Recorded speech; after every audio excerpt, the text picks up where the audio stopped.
안녕하세요. 박민수 원장입니다. 항상 구독해 주시고 좋아요를 눌러주셔서 진심으로 감사드립니다. 오늘은 제가 특별히 이제 혈당 관리에 관심을 많이 가지고 저희 병원에서 보는 수많은 환자분들 중에서 특히 이런 어떤 증상이 있으신 분들에 대해서는 굉장히 주의 깊게 혈당을 체크하고 있거든요. 바로 어떤 분들이냐면 밥방면으로 식사를 하고 이런 증상이 나타난다면 당뇨의 가능성이 높기 때문에, 아니면 이미 당뇨 전 단계 상황에 돌입해 있을지도 모르기 때문에 혈당 검사를 해보고, 그다음에 주기적으로 당할 색소를 체크해서 위험지대에 있지 않는지, 그래서 당뇨로 가지 않도록 적극적인 노력을 배가해야 되는 분들입니다. 밥방면, 탄수화물이죠.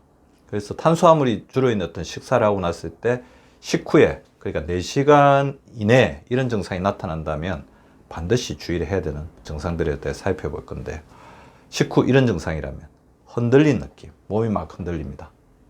그리고 밥을 먹고 나는데도 배가 더 고픕니다. 집중력이 떨어지고 눈의 초점이 좀 흐려집니다. 시력이 조금 더 떨어지는 것을 느낄 수가 있습니다. 어지럽습니다. 머리가 혼돈스러워요. 그 다음에 우울해집니다. 무드 스윙이라고 하는데 기분이 오락가락하면서 뭔가 우울한 기분이 있고요. 그 다음에 피곤합니다. 그리고 굉장히 어떻게 보면 처진 느낌, 건태감이라고 그러죠. 그리고 영어로는 irritable, 그러니까 짜증이 막 나요. 별거 아닌 거에 불구하고. 특히 식후에 밥을 먹고 나면 노곤하게 기분이 좋아야 되는데 짜증이 더 납니다. 그리고 심지어는 밥을 먹고 나는데 막 땀이 나요. 시간이 지나면 땀이 나면서 주체하지를 못합니다. 심장이 막 하고 뛰는 것 같은 느낌. 그리고 어떤 분들은 선생님 식사를 하고 났는데 술을 먹지도 않았는데 술에 취한 것 같은 느낌을 호소하는 경우가 있습니다. 자, 보세요. 흔들리고 배가 더 고프고 어지럽고 피곤하고 건태하고 과연 어떤 증상일까요? 이 증상이 심해지다 보면 머리가 찌끈찌끈 아프면서, 그래서 식후에 이런 증상이 반복적으로 두통이 발생합니다. 과연 어떤 부분이 이런 증상을 만들까요? 예, 우리 구독자분들은 눈치를 채셨을 것 같은데요. 충분한 혈당이 공급되지 못하는 상황이죠. 지금 이 상황은 분명히 혈당, 우리 몸의 에너지원이자, 특히 아까 제가 말씀드린 것 중에서 머리 쪽으로 혈당이 가지 못했을 때 발생하는 브레인 포고 현상, 머리 쪽으로 충분한 에너지원, 충분한 혈당 공급되지 못하는 증상 느끼셨을 건데요. 왜 그러면 식사를 했는데 오히려 혈당이 공급되지 못할까요? 맞습니다.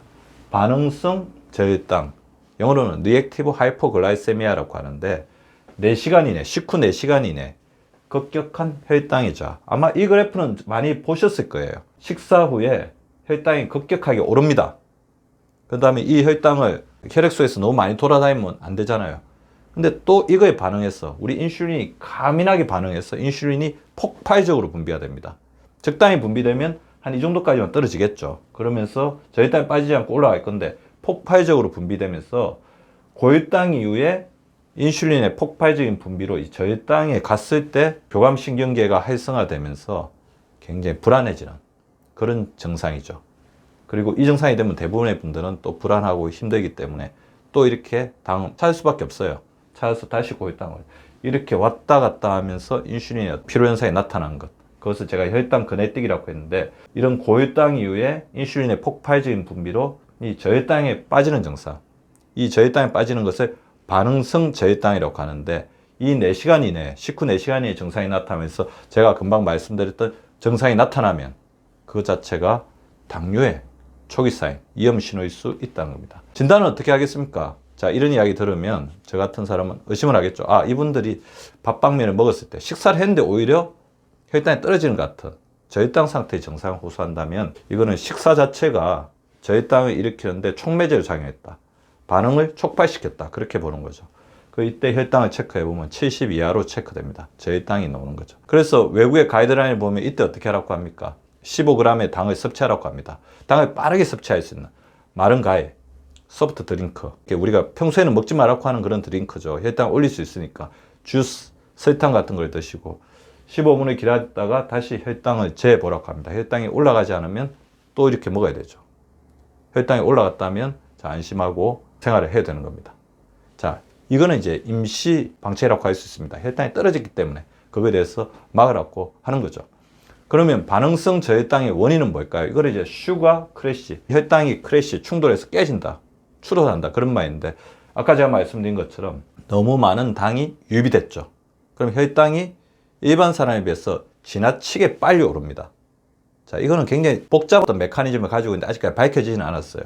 다른 사람에 비해서 유독 많이 오르고 그거에 대해서 또 인슐린도 더욱더 가민하게 반응합니다. 많이 오르는 것도 가민하게, 내리는 것도 가민하게 인슐린이. 그러면서 저혈당에 빠지는 거죠. 보통 정상인 같으면 적당한 양의 당이 들어오면 인슐린도 적당히 분비되어서 우리 몸에는 적정량의 인슐린과 당이 돌아다니고 나머지는 이렇게 잘 저장이 되죠. 간이나 근육이나 지방세포에 저장이 됩니다. 당뇨는 당이 들어왔는데 인슐린 기능이 떨어지기 때문에 제대로 흡수하지를 못하고 간이나 근육에 저장이 안 되고 혈액 속에 많이 돌아다닙니다. 그렇다면 아까 말씀드린 리액티브 하이퍼글라이세미아 반응성 저혈당은 중간당이라고 할 수가 있죠. 많이 들어왔을 때 인슐린이 더 많이 분비가 되고 그 인슐린의 기능은 아직까지 살아있기 때문에 너무 많은 양을 세포 속으로 거두기 때문에 혈액 속에 돌아다니는 당이 적다 보니까 우리 몸에 에너지 고갈 상태가 오는 것입니다. 그래서 가이드라인에서도 당뇨와 저혈당을 동시에 막는 이제 다이어트 방식으로 이것을 예방해야 된다. 자, 이런 증상이 자주 발생하는 분들이라고 한다면 소량을 자주 먹어야 됩니다. 한 번에 갑자기 많이 먹게 되면 당연히 인슐린이 많이 나와서 반응이 큰 만큼 반동 효과도 크기 때문에 저혈당에 빠지겠죠. 소량을 3시간마다 자주 먹어라. 새끼를 먹되 굉장히 많이 먹는 것들은 오히려 더 위험하다는 거죠. 단백질, 식이섬유, 불포화지방산을 포함한 다양한 종류의 음식을 먹으라고 이야기를 하고 있고 특히 이제 탄수화물 같은 경우에는 양질의 탄수화물, 복합 탄수화물을 먹으라고 하죠. 정제 탄수화물을 먹었을 때 혈당이 그만큼 확 오르기 때문에 혈당 지수가 높은 음식이 위험합니다. 그래서 복합 탄수화물을 먹어서 서서히 혈당을 올리면서 오랫동안 유지하는 게 중요하겠죠. 당연히 혈당 지수가 높은 정제된 탄수화물은 피해 주어야지 혈당의 급격한 상승과 이로 인한 인슐린의 과도한 반응으로 인한 저혈당을 막을 수 있습니다. 그래서 저는 이렇게 제언합니다. 천천히 드십시오. 소량을 자주 먹는 것도 좋지만 소량을 자주 못 드시는 분들이 많잖아요. 그렇다면 천천히 먹는 게 중요합니다. 복합 탄수화물을 천천히 먹는 것도 중요하죠. 그리고 거꾸로 식사법. 밥 한 번, 반찬 한 번, 밥 한 번, 반찬 한 번 이렇게 드시지 말고 채소 한 번, 비채소 한 번, 밥 한 번 이렇게 먹으면서 탄수화물의 용량, 탄수화물의 분율이 지나치게 올라가는 것을 막아줘야 되고요. 그리고 우리가 위기에 처했을 때 빠르게 혈당을 보충해 줄 수 있는 가장 중요한 것이 혈당 저장 창구잖아요. 제가 말씀드리는 간하고 근육입니다. 근육을 늘리는 게 중요하겠죠.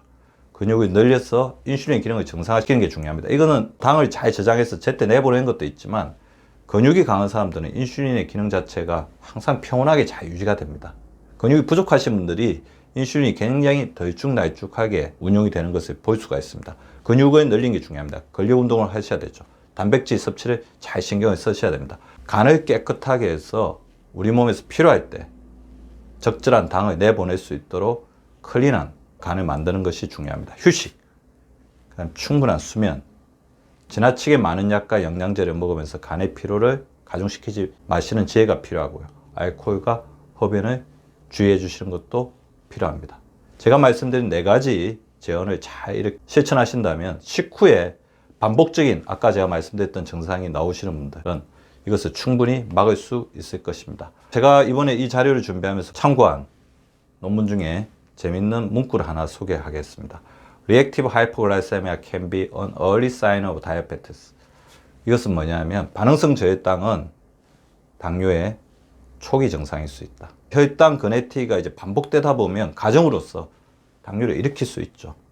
그다음에 당뇨의 이제 결과로서 당뇨는 이미 인슐린 기능이 떨어지고 인슐린 기능이 균형을 이루지 못한 것이기 때문에 그거의 결과로서 이렇게 저혈당이 올 수 있습니다. 어쨌든 이런 상황을 피해야지 우리 몸이 당뇨에 노출되어서 혈관이 산화되는 것을 막고 인슐린의 건강을 오랫동안 지킬 수 있습니다. 구독과 좋아요는 박미수 박사 TV를 지속시키는 생명력입니다. 많이 구독해 주시고 좋아요를 눌러 주시기 바랍니다. 항상 감사드립니다.